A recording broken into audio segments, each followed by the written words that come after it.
So here we are, the last show of the year. And as we wrap up 5785, we ask ourselves, what is our Rosh Hashanah like? What should it be like? How do our family traditions, our liturgical highlights, and our work all come together to make for a meaningful Rosh Hashanah? I'm Avi Feingold, and along with Yedida Eisenstadt and Matthew Leibel, we are not in heaven.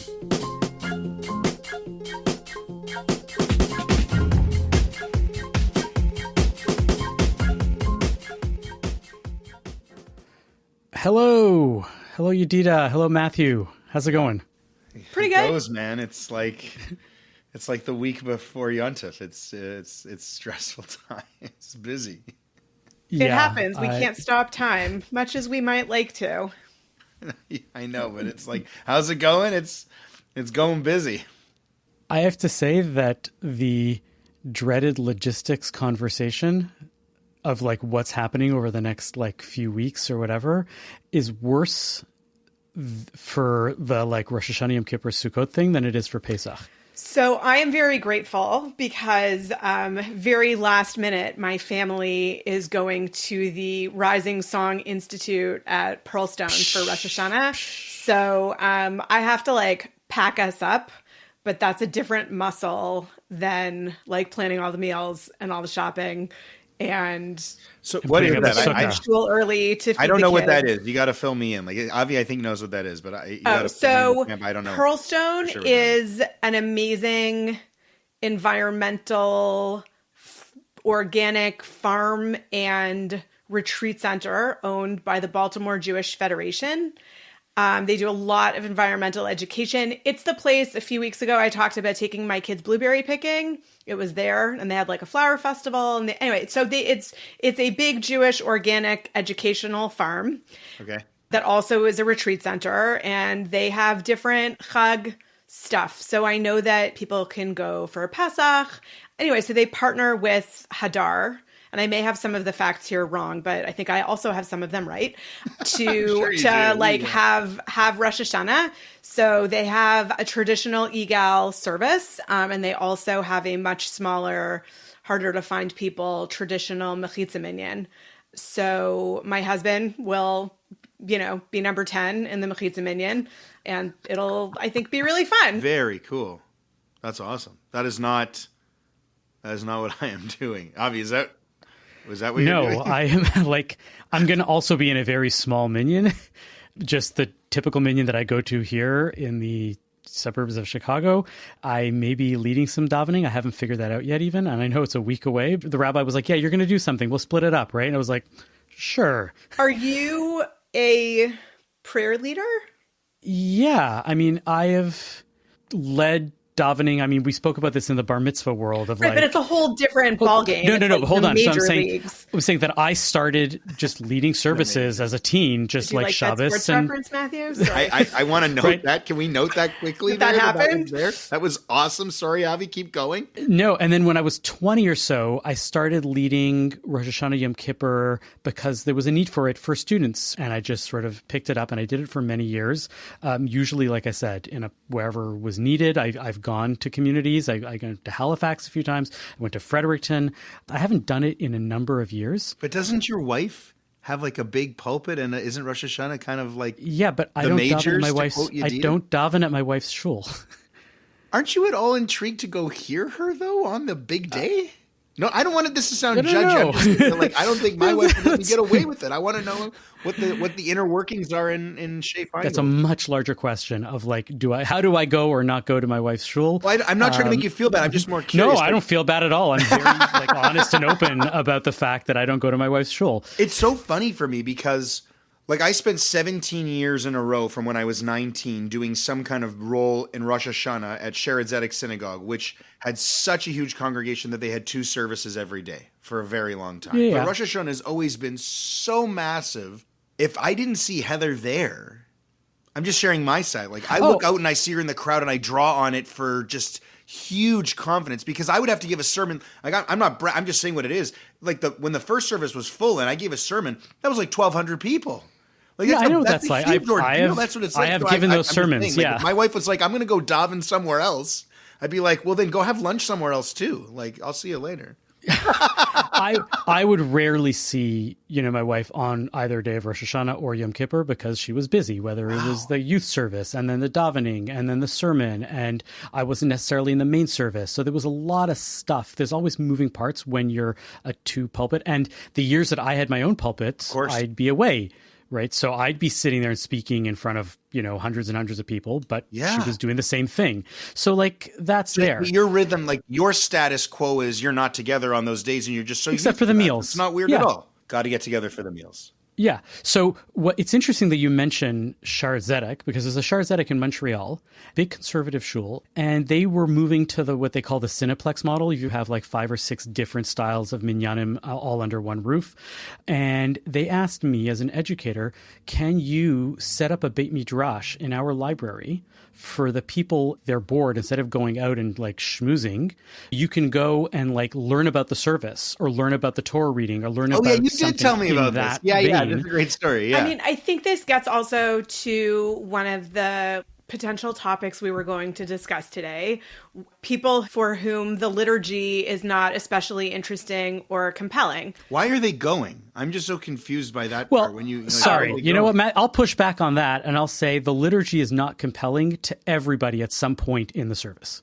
Well, it depends how long the service is, doesn't it? And what kind of service it is. Rosh Hashanah is a long service, right? Well, not if you come to mine. Oh, there you go. That's true. Right? I'm saying that nowadays, the guy who taught me, Stephen Blaine, he does a jazz style Rosh Hashanah at a place called the Bitter End in New York. Mm-hmm. I don't know how many people go there and feel a detachment from the liturgy in the way that I know that you're talking about, classically when I was 9 or 11. Yeah. Those services 4 hours, 5 hours. It depends where you go. I think that there are a lot of people that for whom a sense of tradition and going to the shul that I've always gone to has meaning for them. It's huge. They go because that's where I go. That's where Zadie went, and I sit next to my dad, and that's the family thing. But the service is meaningless to me, and I wish there was something that I could do to create more meaning. So that's Yedida's question, I guess. I mean, I like the optional Beit Midrash model. If somebody asked me, what they should do during davening if it's boring, I think it's fine for people to bring reading to shul. I personally would like it to be Jewish reading. Here's a plug for the Posen Library for. None of our volumes are pocket size. It would be a big show to bring that to shul. But the articles in them are pocket size. Well, thank you for that plug for the Posen Library. Anyway, I think Jewish reading in shul is great and perfectly acceptable. I think most modern machzors have some kind of commentary that might be interesting and compelling to somebody who is trying to understand what the heck we're doing or what this poem is doing here or why it's interesting or what its theme is. The translations these days are pretty good. They have potentially interesting front matter. There's a lot of stuff to read other than the liturgy. I mean, I personally, this will surprise no one, love the liturgy. Shocking. But my love for the... It is such a shock. I wasn't... We can make fun of me. It's fine. I just did it myself. I love the liturgy too. We're rabbis. Come on. Wait. Yeah. But it's hard. The liturgy is hard. It's hard emotionally. It's hard Hebrew. Some of the themes are really challenging. And it's supposed to be hard. And so to the question of why is somebody in shul? Besides for the fact that it's what Jews do, I also think that there's a piece of it that God judges us as we are, right? When I'm in shul with my nose in the machzor, that's the best time to judge me. So that's when I want God to see me, working really hard in shul. Can I ask a question? Go ahead, please. Do you guys really think more Jews go to shul on Rosh Hashanah than don't go to shul? Because I think more don't, by far. I have no idea. I don't know how to judge that, like you said. Well, you could just go. A lot of places do ticket sales, right? A lot of places could actually count. Sure, but you'd have to count the attendance of every shul in any given city, and then also count all subtract the people from that number from the total population, right. And then ask yourself: does it mean if you bought a ticket and you showed up for an hour out of a 4-hour service, did you show up? Or that's a what, wow. So that's also, that's such a rabbi question tangent, right? If a tree falls, doesn't make a sound, if it's only there for an hour, enough to hear the Torah reading and the Haftorah. Mm-hmm. I can tell you anecdotally, for people my age, this kind of running idea that, I go to this shul because it's in my family. I don't know. I think the synagogues are running out of that juice as being something that 100%. people who are 40 and under are going to do. But the people that do go to those big shuls, like when you said Shar Zedek is packed, it is packed with people that come once a year out of tradition. Well, I mean, the hardest part for me was watching it year after year after year get smaller and smaller, actually. I mean, this is the kind of what I guess I'm getting at is, isn't it incumbent on the leaders of the service, notwithstanding the context? But if you're talking to a non-Orthodox crowd, I think it's incumbent. I mean, this is what I do, of course, but I think it's incumbent on it, regardless of your denomination. You got to connect the people and the material when it gets hard. So here's my hot take. Yeah, totally. Here's my hot take as I'm thinking about it in the moment. Love it. One of the trends that I've been noticing in the Orthodox world is that there are many more like really small minyanim for Rosh Hashanah and Yom Kippur. Right. There are people that don't want to go to their, like the shul that I go to, but it's 300 people there. And it's not the same as when I go typically on a given Shabbos. So I don't really want to go there. It doesn't feel like the same for me. So I've seen, especially in large metropolitan areas where there are a lot of Orthodox Jews, smaller minyanim forming together because people know how to do the service. And my argument for what you're saying, Matthew, is fewer larger minyanim for the people that have like the tradition. They want to go to this big service that is meaningful to them because there's a cantor and there's a big sermon that is there.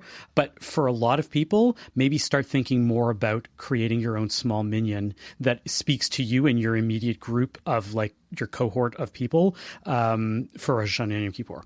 Do you guys have favorite, most meaningful parts of the liturgy or even just the holiday? Like what do you look forward to in Tefillah and in your like Yom Tov?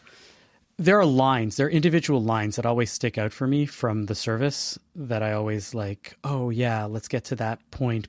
But sometimes it's really minor, like Tola Eretz al Blima, right? Where we talk about how, God hangs the world on nothing. And I have this image of like this globe with this like little thread, right? That it's being held on. And like, that's the image that the poet was able to think of because they didn't understand, astrophysics. And I'm like, oh, it's such a beautiful image. Or Kol Nidre night of like the different metaphors of how God shapes us and molds us and all that, right? So there's always little moments that I think about in those ways.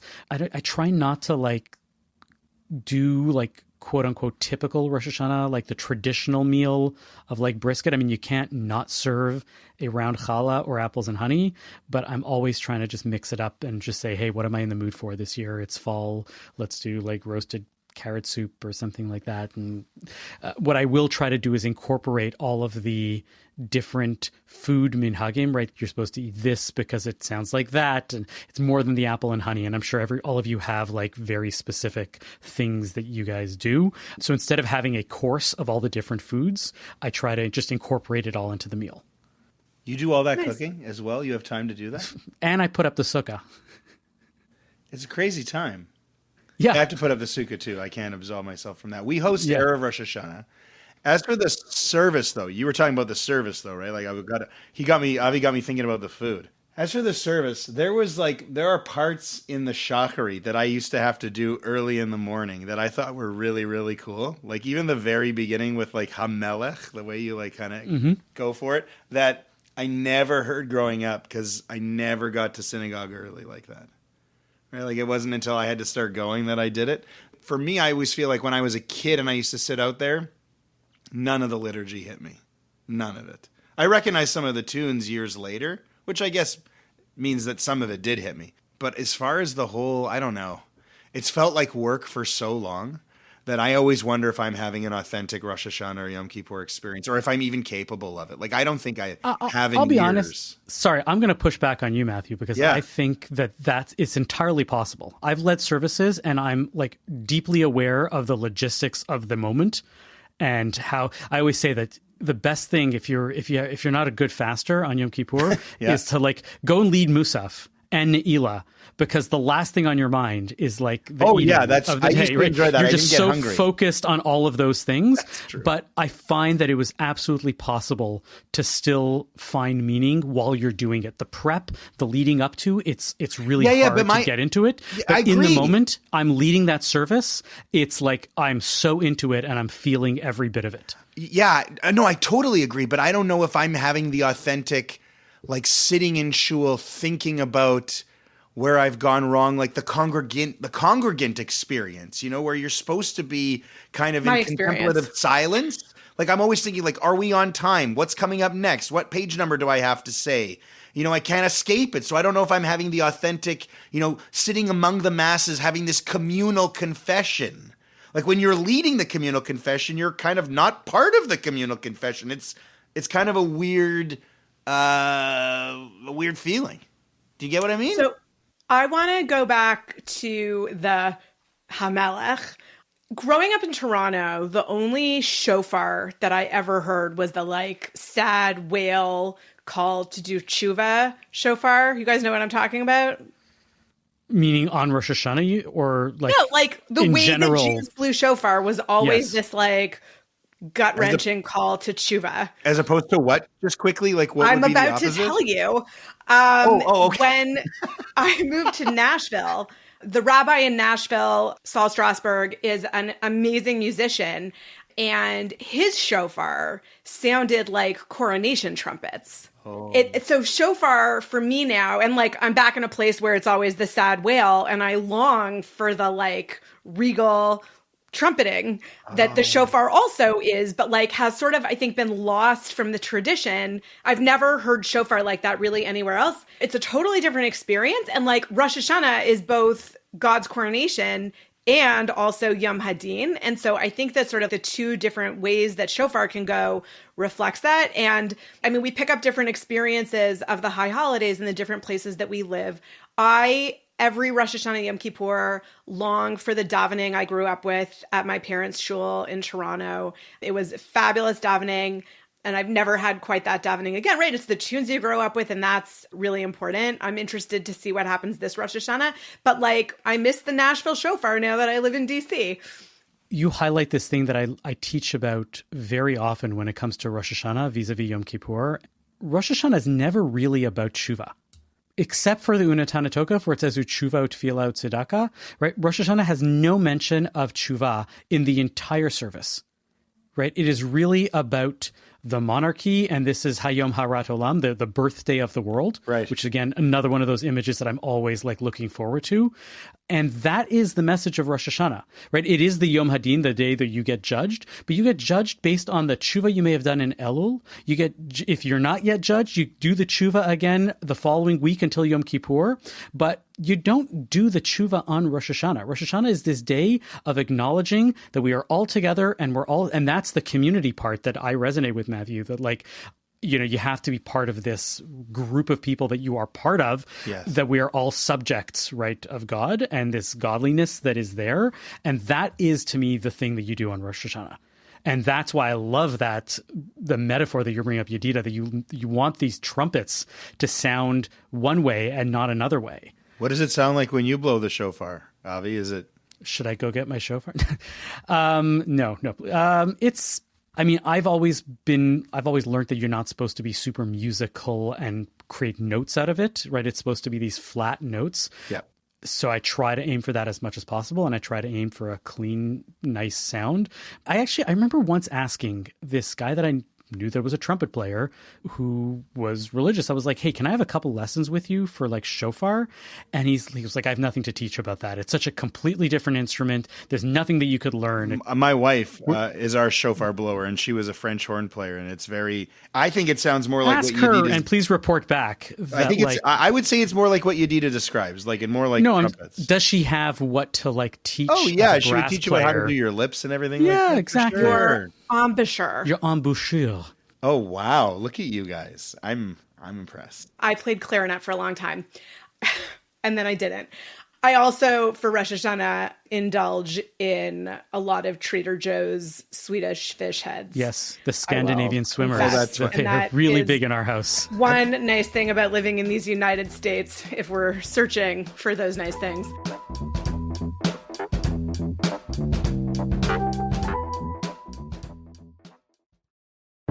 Ever since October 7th, 2023, Muslim and Jewish communities in Canada have been torn apart.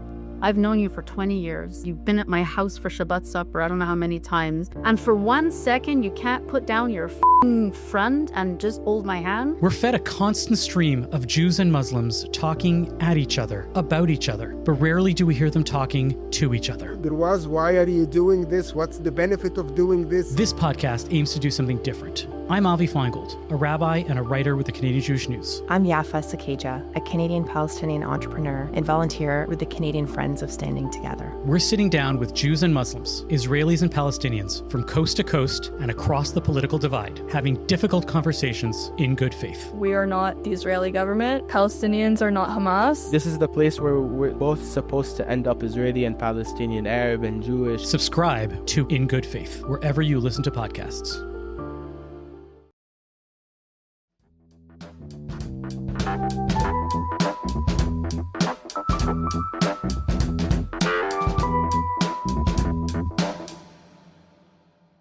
I have a question for both of you about this whole cheshbon nefesh, all this business. Have you ever been on the receiving end of somebody apologizing to you? Yes. Yeah. What? I have so many stories. You do? Yeah. I do not. But I'll tell you one that. Yeah. Wait, you go ahead, Yedida, first, and then I'll share another. Oh, I was just gonna give props to my husband, who before Yom Kippur really puts his heart into it, to all of our family members, which also, like, I feel opens the door to me also sort of being vulnerable and apologizing for, just not always being a wonderful communicator, or, how hard things get under pressure, and things like that. So, it's really hard to be vulnerable and apologize to people. Incredibly hard. That's why I kind of ask, is because in my experience, I've not had a lot of people really own up for things. I try not to let it get far, but I have something to say about this, and just this cheshbon hanefesh in particular. For people who go about the world generally trying to be good and not wrong others all the time, every day, I think during this season, the self-examination, the cheshbon hanefesh, kicks into high gear, and maybe also we become more critical of ourselves. But I think people in general are pretty critical of themselves. I know I'm not the only person who's their own worst critic, but also I don't keep a list of people who have wronged me. And I think I also don't. You mean who you have wronged? No, I mean who have wronged me that I would want an apology from. Oh. And I also, if I wrong somebody else, it usually is inadvertent. And if it comes to my attention that I have wronged them, I'm not going to wait to apologize until Rosh Hashanah or Yom Kippur. So in the same way that I'm not keeping a list, I think other people, I would hope, also are not keeping a list. And so the other thing that I think is really important during this season, also just forgive other people, blanket forgiveness, without not carrying grudges, letting it go, and hoping that other people are doing that for whatever you did to them. Also, I think we don't go through the world hurting each other, or we try not to. Yeah. Maybe I'm naive. So let me tell you the story, and then I have a question about that. So for a couple of years, I had some classmates, and we're in a very big class, and you can tell that they were the ones who actually cared, would call me before Rosh Hashanah and say, hey, I bullied you in high school. I'd like, forgiveness. They'd call me before Yom Kippur, sorry. For real? Whatever it is. Yeah, I had a couple times. Wow. And a lot of them really meant it. And it was it's in the past. I'm sorry. That's it. Usually I would go one step further. And there was one moment it was 1 year when one classmate called me, and you can tell it was the night before Yom Kippur. And I wasn't doubting his sincerity, but something just didn't sit right with me. It just felt very formal and very formulaic.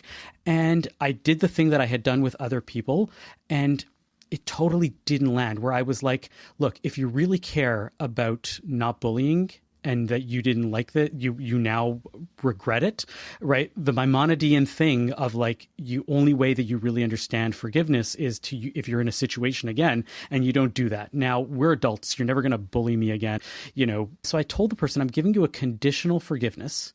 And this conditional forgiveness is conditional, and it's retroactive to now, this moment.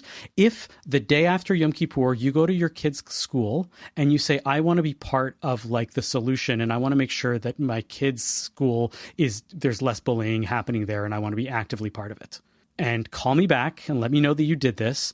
And all the forgiveness is retroactive to this moment and to all the years past. And I never heard back from him again. So like that's that. Like there are people that are formulaic about it, and that I feel like they are not deserving of the atonement and of the forgiveness. But my question is, there are many people who do sometimes grievously like hurt people emotionally and in many other ways, and they're not even aware of it. And sometimes it's so like hurtful that like you can't just let it go. You feel like, yes, you're supposed to just let it go, but how do you take that? And you say, I would like to have a conversation about this, but I find it's even harder to call somebody and say, I think you owe me an apology for this thing that you did 6 years ago. I had somebody text me once. I thought it was so big of him. He texted me. I thought he was a little ridiculous about what was bothering him, but the fact that it bothered him to the point that it moved him to that kind of sincere gesture, like you were talking about with those people too, Avi. I mean, like, Yedida, you're totally right. Whenever I hear that I did something wrong, I try to own it in that moment. You can't wait. But I feel like around Yom Kippur, I get to thinking, who did I maybe miss on? Or who did I maybe try to like avoid? And let's be honest, I need to go back and own that sort of thing. And in those moments, I've, owned up to a few situations, and I don't even know how to describe that feeling of like, you're about to call that person, you're about to send them a message, or you have to talk to their face, and just, I don't want to do this, but I have to do this.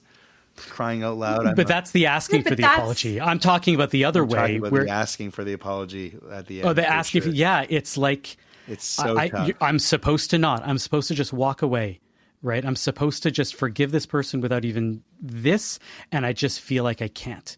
And I can think of a specific situation, and I know somebody who this has affected me, and I used to see this person a lot regularly, and this person has no idea like the grievous harm that they did to me once. I think you got to tell them, Avi. I don't know. I'm not sure they're gonna like hear it properly. But I also think, right, like, is it if there's maybe I just have to let it go. You got to tell them for you. No, you got to tell them for you. Maybe I just have to let it go. No. You can't. You just admitted you can't. I'm saying maybe I have to learn. Maybe that's the work. Maybe that's my Rosh Hashanah this year, is sitting there for 2 days and saying, hey, I really have to let it go because it's killing me and this person isn't aware, and maybe I don't have to go and grovel for an apology. I don't know about groveling. I think making them aware. I don't know. I take the other side. I think you got to tell them. I think the letting go of it will be when you finally let go of what is ever holding you back from telling them. And I think also the question of, okay, so you tell this person, are they going to care? Will it land? Will they do the cheshbon hanefesh afterwards? Can you, right? Like when you go and you're vulnerable with another person and say, I'm really hurting from this thing that happened between us. Like, is that person going to reciprocate? That's what and it's really hard. The whole this extensive discussions around this in like rabbinic literature about like, you don't ask for an apology. Musar, you don't offer any sort of like advice or any sort of these interactions if the person is not ready to hear it. That's such a point, Yedida. I'm not sure that the person presumptive thing though. How can you know if they're ready to hear it or not?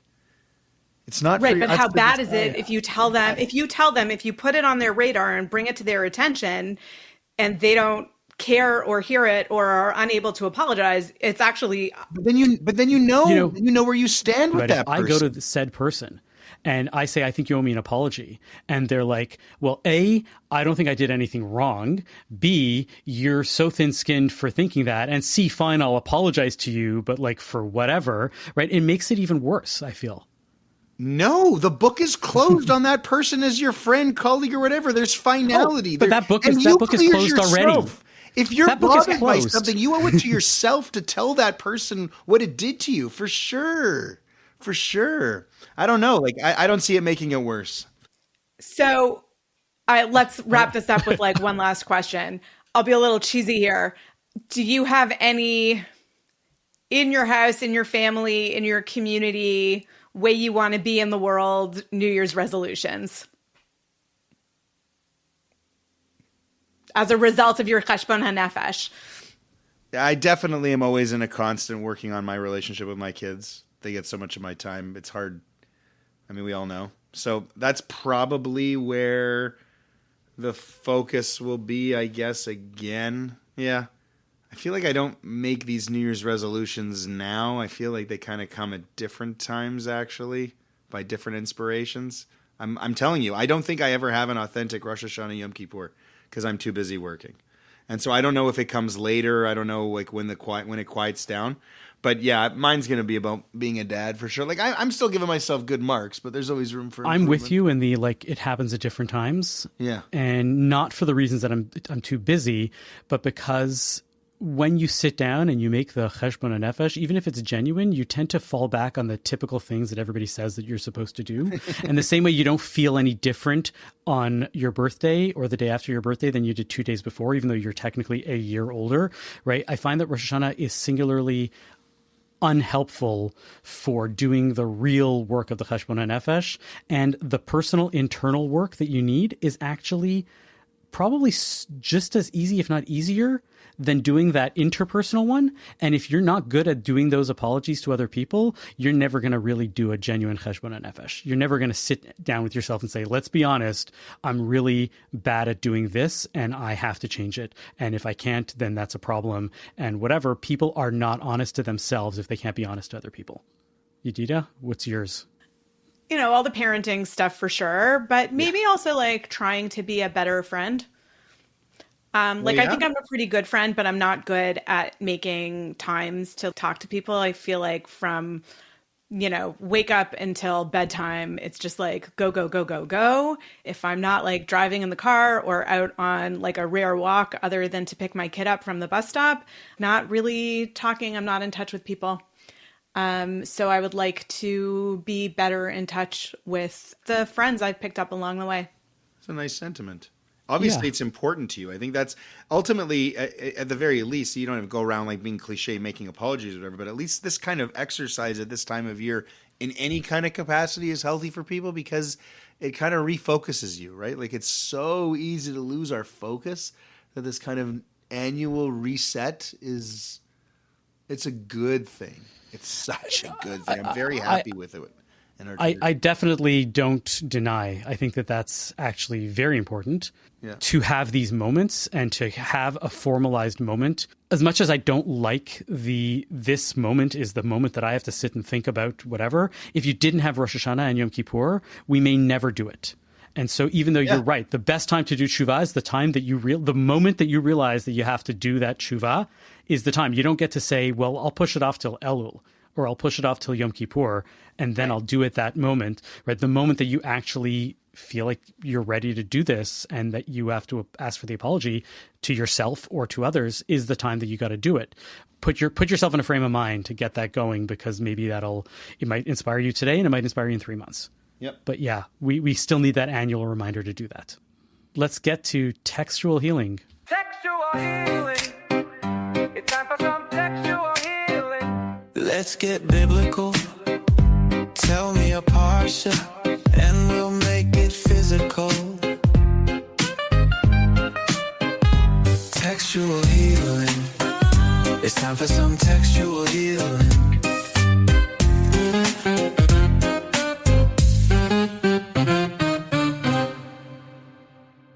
This week's parsha is Nitzavim, right?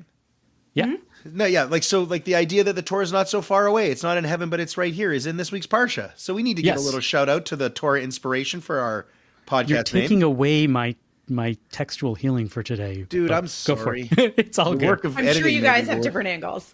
I just like the shout out. I didn't know what to do with it. I was just going to say, with Rosh Hashanah coming up, I mean, I've looked at that Rosh Hashanah Torah reading so many times. I feel like you probably feel like this too, Yedida, with some of the specializing that you do when you study Avi. I'm sure like there's just certain things that you've like studied more than others, and the Akedah is that for me. I've studied the Akedah so many times.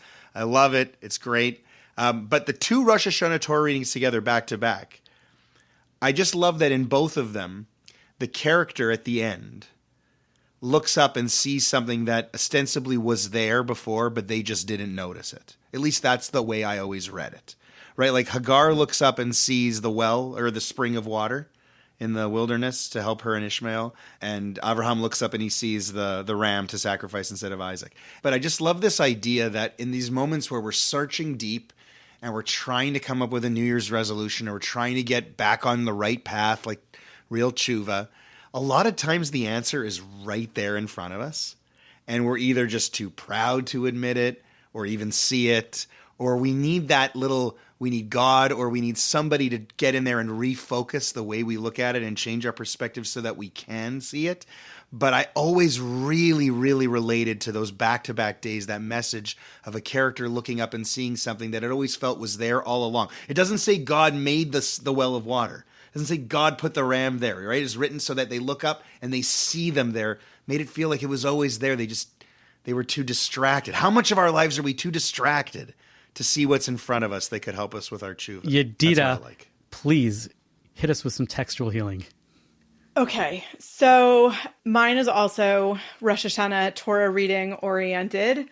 I know, not personally, but I know that Rosh Hashanah and Simchat Torah, especially with Kol HaNe'arim, can be really hard on people who are having a challenging time building their families. So I want to acknowledge that and compose myself. My Torah is on the first Torah reading on the first day when Hagar and Ishmael are out in the desert, thirsty without enough supplies. And Hagar puts her kid at a distance and says, I can't watch my son die. And then the Torah tells us that God hears the cry of the child, and an angel calls down to Hagar and says, don't worry. God has heard the boy's voice, Ba'asher Hu Sham, as he is there. And Rashi comments on Ba'asher Hu Sham, and he explains that the angels go to God and they're like, God, what are you doing? The descendants of this person are going to attack and kill Bnei Israel, your chosen nation. And the upshot is that we learn from this that God sees us as we are in particular moments. And I think that the lesson here is, it's trite, but be your best all the time, so that at any moment that God is looking at you, he can judge you in a good moment. And I also think that this is a compelling reason to sit in shul. Shul is hard, and all of us connect differently. Or maybe it's a reason to find your connection. But, there are moments when we're better than others. And it could be that the moments when we're good outweigh the moments when we're less good. So I think it also just highlights not knowing how God's calculus works, Ba'asher Hu Sham, as you are there in that moment. It's one of those phrases that I think about probably once a month for the past 30 years. It really resonates with me. I'm going to go back to that piece that Matthew was talking about, where Moshe goes and says, right, Ki ha-mitzvah hazot asher anochi mitzavcha hayom, right? The commandments, the stuff that I'm giving you today, right? He goes and says, Lo nifleti mimcha velo rechokahi. Right? It is not too baffling. It is not beyond your reach. I'm reading from the new JPS translation. It's not in the heavens. That's where we get lo bashamayim hi. That's where we get not in heaven for our, like you said, for our show. Although ours is from the Talmud, but that is the source for that phrase. And Moshe saying that in the context of if Torah was in the heavens, we wouldn't be able to do it. It's too complicated. It's too out there. It's too lofty. V'lo me'ever layam. It's not too. You don't have to travel across great oceans to be able to go and get the Torah, right? But kikarov elecha hadavar me'od, that this is so easy for you to do, and don't think that it's too hard. And that message right before Rosh Hashanah, because Nitzavim is always read on the Shabbat before Rosh Hashanah, is such a great way to go into Rosh Hashanah for people who are so paralyzed by the potential to change and the potential to think I can't do this stuff. This is too complicated, right? Moshe's words should resonate to this day, right? And I think that they still do for people who want to hear it, that it is not too hard. It is not too far out there. And we're always able to find something that we can hang our yourself to and to say, I'm going to do this. This is my thing. Amen. And Yasher Amen. Koach. I've one resolution for I'm looking forward to keeping this going in the new year. The 5786 version of Not in Heaven. You guys I'm have me really reading liking Parsha this. before I get to shul on Shabbos morning. So There thank you you. go. Max, I didn't just especially mean for that. textual healing. I just mean like the vibe. Shana Tova Shana u'mitzvah. Tova to Here's everybody to, and to all our listeners. better Shana year. Tova to everybody. Thank you for listening to Not in Heaven this week. Our producer and editor is Zachary Kaufman. Michael Freeman is the executive producer. To catch every episode, subscribe wherever you get your podcasts. If you'd like to support our show, consider making a donation to the CJN at thecjn.ca/donate.